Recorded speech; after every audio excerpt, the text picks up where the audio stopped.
atas 3 hari seperti itu, maka eh, sejak hari pertama sudah bukan musafir lagi. Mudah-mudahan bisa dibedakan ini tentang kaidah 3 hari ini, atau di atas 4 hari ke atas atau di atas 3 gitu.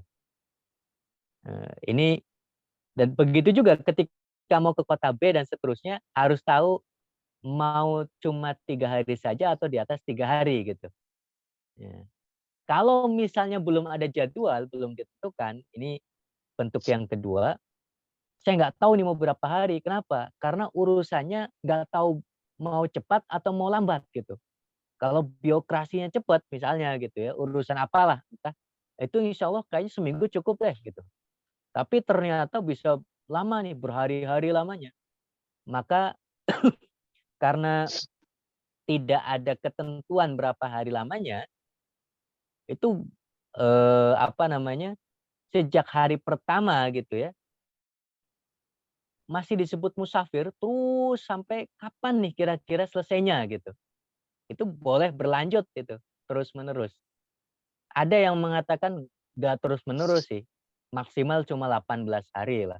Kalau sudah di atas 18 hari, dia tetap kemudian kembali seperti seorang yang mukim gitu, bukan musafir lagi gitu. Tapi ada yang mengatakan enggak, terus-menerus. Karena dulu Rasul SAW pernah ketika singgah di kota tertentu, atau Ibnu Abbas gitu. Tapi ini perbedaan pendapat di kalangan para ulama yang saya kira mungkin tidak sampai menjadi satu kejadian yang benar-benar kita alami secara rutin gitu ya.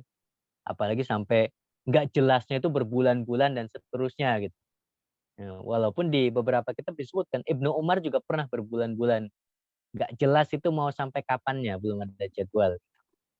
Nah, tetapi minimal yang pertama tadi, batas antara ditentukan tidak sampai lebih dari 3 hari atau yang di atas 3 hari gitu ya, itu yang bisa menjadi patokan kita masih bisa disebut musafir atau tidak di hari itu gitu, hari pertama nyampe itu.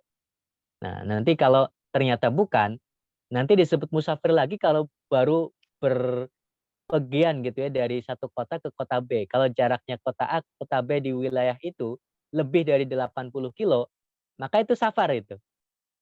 Safarnya hanya pas di situ. Nanti pas di kota B, lagi-lagi hukum seperti tadi di kota A. Mau berapa hari di sana. Untuk bisa menentukan pas nyampe di kota B itu kita masih disebut musafir atau tidak gitu. Nah, itu tentang fikih safar. Ringkasannya kurang lebih demikian. Nah, ketika kita masih disebut musafir, boleh tidak berpuasa. Tinggal hitung nanti di luar Ramadan kita ganti gitu. Mudah-mudahan bisa dipahami nih, Pak. Baik, terima kasih banyak Ustaz Jazakumullah khairan. Insyaallah bisa kami pahami, dan dengan itu insyaallah sesi tanya jawab kami cukupkan dulu. Ini sebenarnya masih ada banyak pertanyaan Ustaz, tapi waktunya sudah menunjukkan hampir pukul 8:30. Maka dari situ kami sampaikan permohonan maaf kepada seluruh peserta semuanya. Kami mohonkan doa dari seluruh peserta. Insyaallah nanti akan diikhtiarkan dari panitia untuk mereka pertanyaan yang ada, dan juga doa peserta kepada Ustadz nanti diberikan kesempatan waktu jika memungkinkan untuk menjawab pertanyaan peserta semua insya Allah, dan jika dimudahkan akan disampaikan di grup insya Allah begitu nggih. Dan pada hari ini insya Allah kita sampai pada ujungan acara mendekati itu. Maka dari itu sebelum kita melanjutkan mungkin kami mintakan kepada Ustadz Sutomo untuk bisa memberikan pesan-pesan terakhir untuk persiapan Ramadan kami Ustadz di sini semua selaku peserta. Gitu, Ustaz. Ya, apa namanya, yang pertama tentu tadi yang di awal saya sampaikan ya, persiapan ilmu ini penting, tapi juga tidak hanya persiapan ilmu, ya persiapan ruhiyah juga menjadi penting. Kita jangan sampai masuk bulan Sya'ban, bulan Ramadan sama kayak di luar bulan yang lain gitu. Jadi perasaannya harus beda, harus mengagungkan, meski mungkin secara fisik lahiriah nggak ada bedanya nih, malam ya kayak gini, siang ya kayak gini gitu. Tapi secara ruhiyah kita harus mengagumi ini bulan Allah yang di dalamnya Allah istimewakan, Al-Qur'an turun di dalamnya gitu ya. Kemudian Rasul Shallallahu alaihi wasallam juga sampai berkhutbah gitu kepada para sahabat di awal malam Ramadan itu untuk menyemangati. Ini kalian didatangi tamu yang penuh berkah bernama Ramadan dan seterusnya gitu. Kemudian sampai Rasul beriktikaf, Rasul banyak beribadah, mengencangkan sarungnya dan seterusnya. Itu semua menjadi pertanda bahwa ini bulan yang diagungkan gitu. Bahkan para ulama itu banyak yang menutup fatwanya gitu. Nanti lagi lah di luar Ramadan. Walaupun banyak juga yang tetap menulis, yang berfatwa dan seterusnya. Tapi banyak juga yang fokus beribadah ke masjid, menutup diri, baca Quran dan seterusnya. Intinya tentu kita harus meningkatkan semua itu ya dengan persiapan-persiapan biar ya maksimal maksimal dapat pahalanya dan maksimal dapat ampunan Allah Subhanahu wa taala. Barangkali itu saja. Wallahu a'lam bishawab. Baik, Masya Allah. Jazakumullah khairan, Ustaz. Insya Allah pesan yang sangat bermanfaat untuk kami semua. Dan Amin. insya Allah kami di sini setelah ini akan ada acara pemutaran video dan pengumuman door prize. Barangkali Ustadz mau rehat terlebih dahulu, maka kami persilahkan untuk bisa rehat terlebih dahulu, Ustadz, insya Allah. Baik, Dan kami mohon terima kasih. Berarti saya pamit duluan ya. Silahkan lanjutkan acaranya. Ya, mudah-mudahan berkah semuanya. Mohon doanya, mohon maaf atas segala kekurangan. Terima kasih. Saya pamit. Wassalamualaikum warahmatullahi wabarakatuh. Waalaikumsalam warahmatullahi wabarakatuh. Baik, terima kasih Ustadz. Pertama kembali kami sampaikan.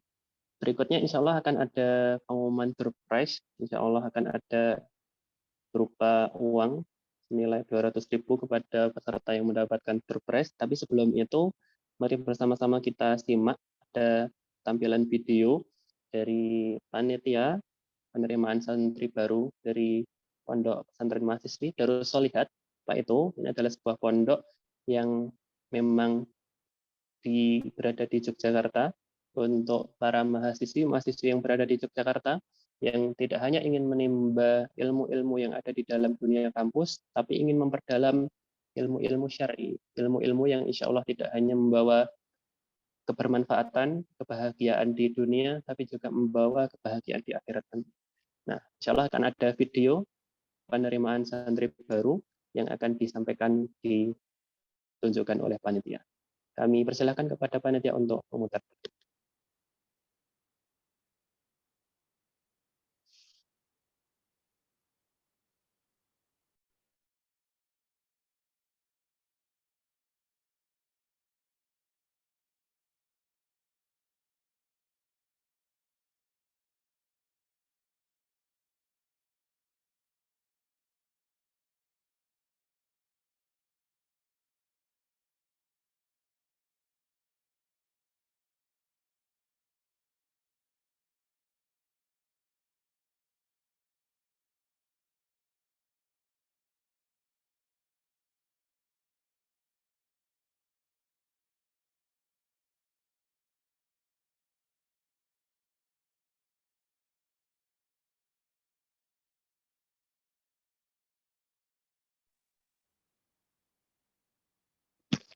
Baik, apakah dari panitia sudah siap atau mau kami bacakan? Silakan.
Masya Allah, barakallahu fikum.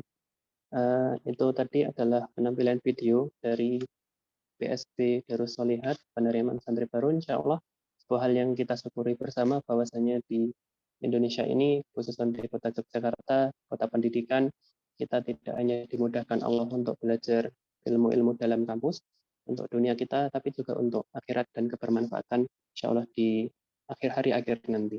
Yang itu mungkin sulit kita temukan di tempat-tempat yang lain, jangankan di luar negeri, di Eropa, di kota-kota yang lain, Jakarta, Surabaya, Solo, dan sebagainya mungkin tidak mudah kita temui. Nah, ini adalah hal yang sangat berharga, hal yang mahal, insya Allah. Jelaskan nanti kepada para peserta yang mungkin memiliki rekan, memiliki kenalan, memiliki adik tingkat, dan sebagainya, bisa disebarkan infonya untuk bisa bersaing dan mendapatkan tempat terbaik di Pondok Pesantren Mahasiswi Darus Sholihat, insya Allah.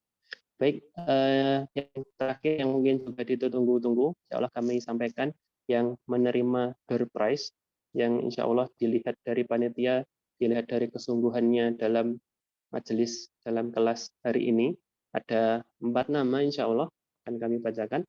Yang pertama kepada saudari Hilya Takia, silahkan nanti yang kami bacakan bisa menghubungi panitia untuk ditransfer surprise-nya serta dengan rekeningnya nih, nanti silakan disampaikan.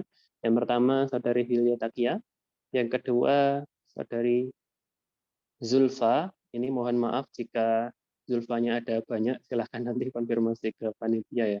Zulfa, saudari Zulfa. Dan yang ketiga saudari Rehana Sheila Ar-Rafi,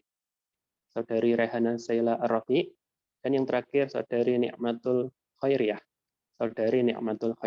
Kami ucapkan selamat barakallahu fikum kepada yang mendapatkan kesempatan untuk mendapatkan door prize, dan jangan patah semangat untuk yang belum, insya Allah akan diberikan ganjaran yang terbaik oleh Allah Subhanahu wa taala.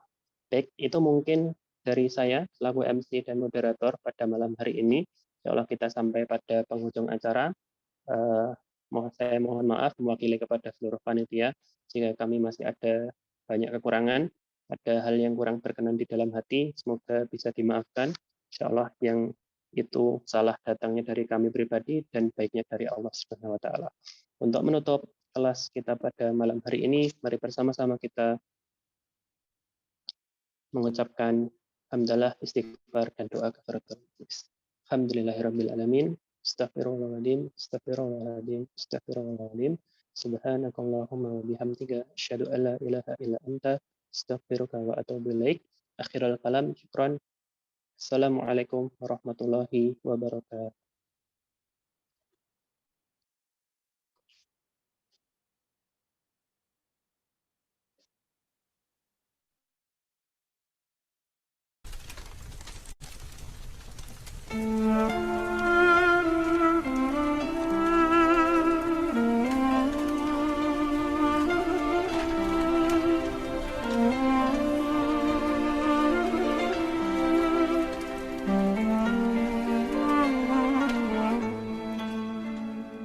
يا نور الهلال أقبل